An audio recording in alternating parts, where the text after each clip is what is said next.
प्यारे दोस्तों, आज की कहानी बहुत ही मजेदार है।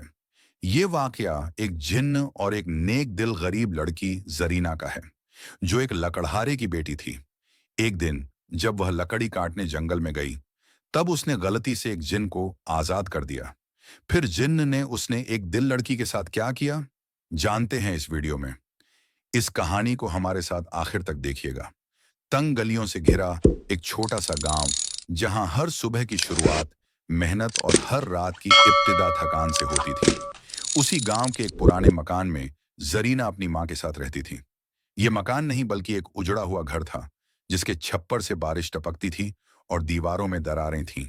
लेकिन इस घर में एक अनमोल दौलत थी, मां की मोहब्बत और ईमान की दौलत। जरीना के वालिद का इंतकाल हो चुका था जब वह सिर्फ 5 साल की थी। उसके बाद उसकी मां ने मेहनत मजदूरी करके उसे पालने की कोशिश की। कभी लोगों के घरों में काम करती, कभी खेतों में मजदूरी करती और कभी जंगल से लकड़ियां जमा कर बेचती। लेकिन यह सब करके भी वह 2 वक्त की रोटी मुश्किल से कमा पाती। जरीना की ख्वाहिशें छोटी थीं, लेकिन उसका दिल बड़ा था। वह चाहती थी कि उसकी मां आराम से रहे, उसे तकलीफ न उठानी पड़े। लेकिन तकदीर को शायद अभी कुछ और मंजूर था। गांव के लोग जरीना को अजीब नजरों से देखते थे। कुछ कहते कि वह मनहूस है क्योंकि उसके वालिद का साया बचपन में ही उठ गया था। कुछ उसकी गरीबी का मजाक उड़ाते। लेकिन जरीना सब्र से हर बात सुनती, क्योंकि उसकी मां ने उसे सिखाया था कि अल्लाह सब देखता है और वह हमेशा मजलूमों के साथ होता है। हर रोज जरीना सुबह सुबह जंगल की तरफ जाती, लकड़ियां बटोरती, फिर उन्हें गांव में बेचने की कोशिश करती। कुछ लोग उस पर रहम खाकर खरीद लेते, तो कुछ मजाक उड़ाकर भगा देते। जरीना दिन रात मेहनत करके अपने और अपनी मां का पेट पालने की कोशिश किया करती थी। हर रोज वह जंगल जाती, हमेशा लकड़ियां काट के उसको बेचती। जो भी पैसे मिलते हैं, उसे अपना घर खर्च चलाया करती थी। एक दिन उसकी किस्मत ने ऐसा करवट लिया कि उसकी पूरी जिंदगी ही बदल गई। जरीना हमेशा की तरह जंगल में दाखिल हुई, लेकिन सूखी लकड़ियां जंगल में बहुत ही कम थीं। जरीना ने सोचा, इतने से क्या होगा। फिर उसने जंगल के अंदरूनी हिस्से में जाने का फैसला किया। उसकी मां ने उसे नसीहत की थी कि कभी जंगल के अंदरूनी हिस्सों में न जाना। लेकिन उस दिन लकड़ियां ढूंढते हुए वह जंगल के अंदरूनी हिस्से में दाखिल हो गई। जंगल गहरा और रहस्यमयी था। ऊंचे ऊंचे दरख्त, चारों तरफ घना अंधेरा और एक अजीब सी खामोशी। लेकिन जरीना बेखौफ आगे बढ़ती रही, क्योंकि उसके मन में अपनी मां का ख्याल था। उसे अपने घर की जिम्मेदारियां का एहसास था, जिसके तले उसे डर का एहसास तक न हुआ। चलते चलते वह जंगल के बीचों बीच आ गई, और तभी उसकी नजर एक पुरानी संदूक पर पड़ी, जो जमीन में आधी धंसी हुई थी, जैसे किसी ने उसे सदियों पहले यहां दफन कर दिया हो। उसका दिल जोर से धड़कने लगा। वह अपने मन में ही सोचने लगी, ये कौन सी चीज थी, इसे यहां कौन लाया होगा। माथे पर पसीना, दिल में खौफ के साथ जरीना ने हिम्मत की। उसके अंदर यह जानने की चाहत हो गई थी कि इस संदूक के अंदर आखिर है क्या। जरीना ने हिम्मत करके उस संदूक को खोदना शुरू किया। जैसे ही उसने उसे खोला, एक तेज हवा का झोंका आया और उसके चारों तरफ गर्द धूल फैल गई। एक घना धुआं निकलने लगा। वह धुआं काले बादलों की तरह आसमान में ऊंचा उठा और फिर धीरे धीरे एक शक्ल में ढलने लगा। अचानक एक जोरदार धमाका हुआ और जरीना को यूं महसूस हुआ जैसे वक्त रुक गया हो। और फिर उसकी आंखों के सामने एक अजीबोगरीब मखलूक प्रकट हुआ। यह जिन्न था। जरीना अपनी जगह जमी हुई थी। उसकी सांसें तेज हो गईं। धुएं के गुब्बार से एक कदावर जिन्न निकला। उसका जिस्म इंसानों जैसा था, लेकिन आंखें चमकती हुईं। उसके चेहरे पर कोई खौफनाक हाव भाव नहीं थे, बल्कि एक अजीब सी ठहराव और गमगीनी थी। वह कुछ देर तक आसमान की तरफ देखता रहा, जैसे सदियों के कैद से आजाद होने पर अपने हालात को महसूस कर रहा हो। फिर उसने एक खूबसूरत नौजवान की शक्ल इख्तियार कर लिया, जो बहुत ही खूबसूरत, उसकी आंखें नीली मानो किसी समुद्र की तरह हों। फिर उसकी निगाह जरीना पर पड़ी। जिन्न ने पूछा, तुम तुम कौन हो, ए इंसानी लड़की। उसकी आवाज गहरी और पुरस्रार थी। जरीना का हल्का सूख चुका था, लेकिन उसने हिम्मत जुटाई और कांपती आवाज में बोली, मैं मैं जरीना हूं। और तुम कौन हो? जिन्न ने एक ठंडी सांस ली और कहा, मैं अजहर हूं, एक जिन्न जिसे सदियों पहले कैद कर दिया गया था। और तुमने मुझे इस कैद से रिहा किया है। जरीना की आंखों में हैरत थी। उसने कई कहानियां सुनी थीं जिन्नात के बारे में, लेकिन कभी सोचा नहीं था कि वह किसी जिन्न से आमने सामने बात करेगी। जरीना ने डरते हुए कहा, क्या तुम मुझे नुकसान पहुंचाओगे? अजहर ने गमगीन हंसी हंसते हुए कहा, अगर मैं नुकसान पहुंचाना चाहता तो तुम अब तक जिंदा ना होती। नहीं ए नन्ही लड़की, मैं तुम्हारा शुक्रगुजार हूं। तुमने मुझे कैद से रिहा किया है। जरीना पूछने लगी, तुम इंसानी शक्ल में कैसे आ गए? जिन्न हंसते हुए बोला, अपनी रूहानी ताकतों से। अजहर ने कहा कि तुमने मुझे इतने सालों बाद आजादी दी है, तो बदले में मैं तुम्हारी 3 ख्वाहिशें पूरी कर सकता हूं। जरीना ने सोचा, क्या वह अमीर बनने की ख्वाहिश मांगे? क्या वह अपनी मां के लिए एक शानदार महल मांगे? लेकिन फिर उसे अपनी मां की सिखाई हुई बातें याद आईं। सिर्फ अल्लाह से मांगना चाहिए, इंसानों और जिन्नात से नहीं। उसने जिन्न की आंखों में देखा और कहा, मैं कोई ख्वाहिश नहीं मांगूंगी। मुझे सिर्फ ये बताओ कि तुम कैद क्यों थे? अजहर को पहली बार किसी इंसान ने ऐसी बात कही थी। उसने गहरी सांस ली और अपनी कहानी सुनानी शुरू की। अजहर की आंखों में एक पुराना दर्द उभर आया। वह आसमान की तरफ देखने लगा, जैसे सदियों की कैद के अंधेरों को फिर से महसूस कर रहा हो। फिर उसने गहरी सांस ली और कहना शुरू किया, सदियों पहले मैं एक आम जिन्न था। मैं भी तुम्हारी तरह आजाद था, अपनी जिंदगी अपने तरीके से जीता था। लेकिन फिर इंसानों की दुनिया में एक जालिम बादशाह था, जो मेरी ताकत का गलत इस्तेमाल करना चाहता था। उसकी आवाज में तल्खी थी। उस बादशाह का नाम सुल्तान हमजा था। वह बेहद लालची और जालिम था। उसने एक जादूगर की मदद से मुझे कैद करने की साजिश रची। जरीना दिल थाम कर सुन रही थी। उसने मुझे अपने दरबार में बुलाया और कहा, अजहर, मैं चाहता हूं कि तुम मेरे दुश्मनों को खत्म कर दो। लेकिन मैंने इनकार कर दिया। जिन्नात में भी एक कानून होता है और मुझे जुल्म में शरीक होना गवारा नहीं था। लेकिन सुल्तान हमजा को इनकार पसंद नहीं था। उसने मुझे धोखे से इस संदूक में कैद करवा दिया। साथ ही मेरे भाई को भी कहीं कैद करवा दिया, जिसे उसकी जान भी चली गई। और जादूगर से ऐसा तिलिस्म करवाया कि मैं तब तक आजाद नहीं हो सकता था, जब तक कोई मासूम इंसान इसे खोल न दे। अजहर की आंखों में गुस्सा और गम दोनों झलक रहे थे। फिर उसने कहा, और आज, सदियों बाद, तुमने मुझे इस कैद से निकाला है जरीना। जरीना के रोंगटे खड़े हो गए। उसने कभी नहीं सोचा था कि वह किसी ऐसे जिन्न से मिलेगी जो सदियों तक कैद में रहा। तो अब तुम क्या करोगे? जरीना ने हिम्मत करके पूछा। अजहर ने कुछ देर सोचा, फिर कहा, पहले मैं तुम्हारा एहसान अदा करना चाहता हूं। तुमने मुझे रिहा किया है, इसलिए मैं तुम्हारी 3 ख्वाहिशें पूरी कर सकता हूं। जरीना कुछ देर खामोश रही, फिर बोली, मैं कोई ख्वाहिश नहीं मांगूंगी। अजहर ने हैरत से उसकी तरफ देखा और कहा, क्यों, तुम कोई ख्वाहिश क्यों नहीं मांगना चाहती? मैं अपनी मर्जी से देना चाहता हूं। जरीना ने नरमी से कहा, अगर तुम सच में शुक्रगुजार हो तो बस मुझे एक दोस्त की तरह मदद करो, मगर बिना किसी जादू के।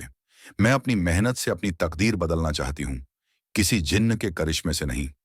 अजहर पहली बार किसी इंसान से ऐसी बात सुन रहा था। उसने गहरी सांस ली और कहा, तुम अजीब लड़की हो, जरीना, और शायद इसी वजह से कुदरत ने तुम्हें मेरी रिहाई का जरिया बनाया। जरीना ने पूछा, तो फिर अब क्या होगा?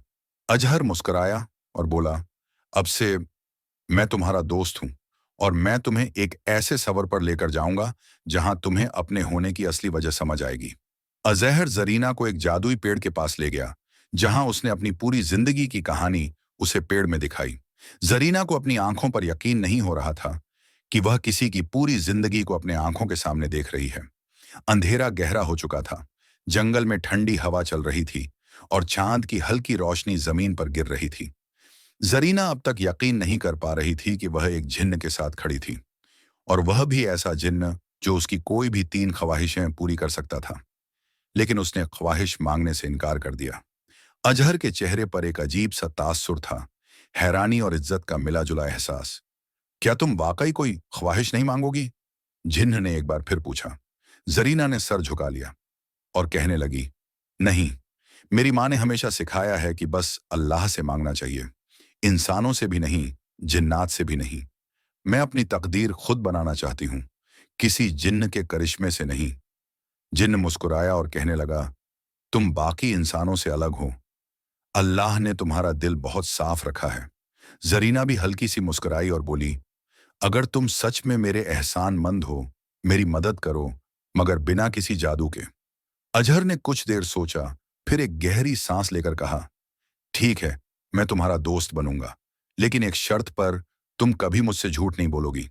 जरीना ने मुस्कुराते हुए कहा, ठीक है, मुझे मंजूर है। अजहर ने चारों तरफ देखा और फिर धीरे से कहा, कुछ बुरी रूहें हैं। शायद ये वही ताकतें हैं जिन्होंने मुझे सदियों तक कैद रखा था। जरीना के दिल की धड़कन तेज हो गई। क्या वे हमें नुकसान पहुंचाएंगी? जरीना ने घबराई हुई आवाज में पूछा। जिन्न ने कहा, ऐसे कैसे? अब तुम मेरी दोस्त हो। जब तक मैं तुम्हारे साथ हूं, कोई तुम्हें छू भी नहीं सकता। लेकिन हमें सतर्क रहना होगा, जरीना ने कहा। ठीक है। फिर अचानक ठंडी हवा तेज हो गई, पेड़ हिलने लगे और एक अजीब सी गूंजने वाली आवाजें आने लगीं, जैसे कई लोग धीमी आवाज में बातें कर रहे हों। अजीब सी सनसनाहट थी, हर तरफ मानो जैसे कोई साया हो। फिर एक तरफ से एक आवाज आई, अजहर, क्या तुम अब भी जिंदा हो? यह आवाज गहरी और डरावनी थी। जरीना को समझ नहीं आ रहा था कि यह सब क्या हो रहा है। उसने अपनी जिंदगी में पहली दफा एक जीने को देखा तो यह सारी आवाजों को महसूस किया। फिर अजहर ने आंखें बंद की और फिर जोर से बोला, मैं जिंदा हूं और अब आजाद भी। जो कुछ हुआ वह गुजरा वक्त था, लेकिन अब मैं किसी का गुलाम नहीं हूं। हवा में एक जोरदार चीख गूंजी और जरीना ने देखा कि अंधेरे में कुछ साए हिल रहे थे। वे इंसानों जैसे नहीं थे, बल्कि हवा में तैर रहे थे, बुरी रूहों की तरह। वहां से कैसी आवाज आ रही थी जिसको सुनकर जरीना के मन में बहुत ही खौफ पैदा हो गया था। फिर कहीं से एक भयानक सी आवाज आई, तुम हमें धोखा नहीं दे सकते अजहर, तुम्हें वापस आना होगा। जरीना मन ही मन सोचने लगी, ये कैसी आवाज है जो ना दिखाई दे रही है और यह सिर्फ महसूस हो रहा है। जरीना अब बुरी तरह डर गई थी। उसने अजहर की तरफ देखा और धीरे से कहा, क्या ये जिन्न है? अजहर ने सिर हिलाया। हाँ, ये जिन्न हैं, लेकिन ये नेक नहीं हैं। ये वही हैं जिन्होंने मेरे खिलाफ साजिश की थी। जरीना ने डरते हुए कहा, तो अब हम क्या करें? अजहर ने अपनी मुट्ठी बांध ली और कहा, तुम सिर्फ मेरे पीछे रहो और कुछ भी हो जाए, अपना ईमान मजबूत रखना।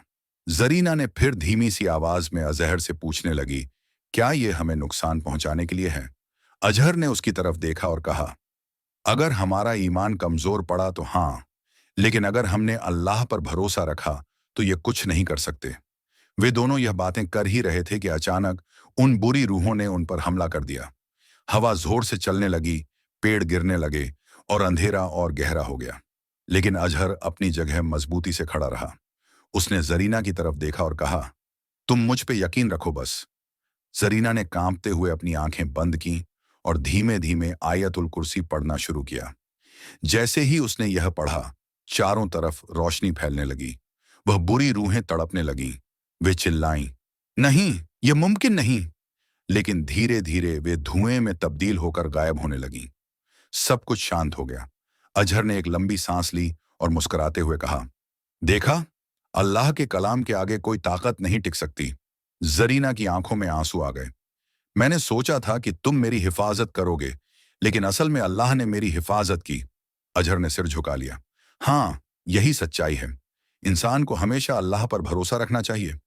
अब उनकी दोस्ती और भी गहरी हो चुकी थी, लेकिन यह सिर्फ शुरुआत थी। अजहर ने जरीना से कहा कि मुझे अपना मकसद अभी पूरा करना है। मुझे तुम्हारी मदद चाहिए। जरीना ने पूछा, कैसी मदद? मैं तुम्हारी हर तरह की मदद करने को तैयार हूं। फिर अजहर ने जरीना से कहा कि जिस बादशाह ने मुझे इतने सदियों तक कैद में रखा, मैं उन्हें एहसास दिलाना चाहता हूं। जरीना ने कहा, ठीक है। अगले दिन जब जरीना गांव पहुंची तो कुछ अजीब हुआ। गांव के लोग उसे घूर रहे थे। यह लड़की रात को जंगल में क्या कर रही थी? कहीं इस पर किसी जिन्न का साया तो नहीं? गांव के कुछ लोग उसके खिलाफ होने लगे। जरीना समझ नहीं पा रही थी कि अब वह क्या करे। अजहर ने उसे समझाया, यह तुम्हारी पहली इम्तिहान नहीं थी जरीना। असली परीक्षा अब शुरू होगी। क्या तुम मेरा साथ दोगे? अजहर ने हल्की मुस्कान के साथ कहा, जब तक तुम्हारा ईमान मजबूत रहेगा, मैं तुम्हारा साथ कभी नहीं छोड़ूंगा। गांव में हलचल मची हुई थी। लोग फुसफुसा रहे थे, जरीना के बारे में अजीब अजीब बातें कर रहे थे। उसने जंगल में जिन्न को देखा था। कहीं उस पर जिन्न का साया तो नहीं? हमें इसे मस्जिद ले जाकर मौलवी साहब को दिखाना चाहिए। जरीना घबराई हुई थी। वह सोच रही थी कि क्या लोगों को उसकी बात पर यकीन आएगा। या वे उसे किसी आफत में डाल देंगे। अजहर जरीना के साथ ही था। अजहर को सिर्फ जरीना ही देख सकती थी। उसने कहा, तुम्हें डरने की जरूरत नहीं जरीना। अगर तुम सच पर कायम रहोगी तो अल्लाह तुम्हारी हिफाजत करेगा। गांव के कुछ लोग उसे मस्जिद ले गए, जहां मौलवी साहब पहले से मौजूद थे। बेटी, सच सच बताओ, जंगल में क्या हुआ? मौलवी साहब ने नरमी से पूछा। जरीना झूठ नहीं बोल सकती थी। उसने कहा, मैंने वहां एक जिन्न देखा था, लेकिन वह नेक था। उसने मेरी मदद की थी। गांव के लोग घबरा गए। वहां के लोगों ने फिर बातें बनानी शुरू कर दी और खाने लगे, जिन्न कभी अच्छे नहीं होते। हमें इसे अलग कर देना चाहिए, कहीं यह गांव के लिए खतरा न बन जाए।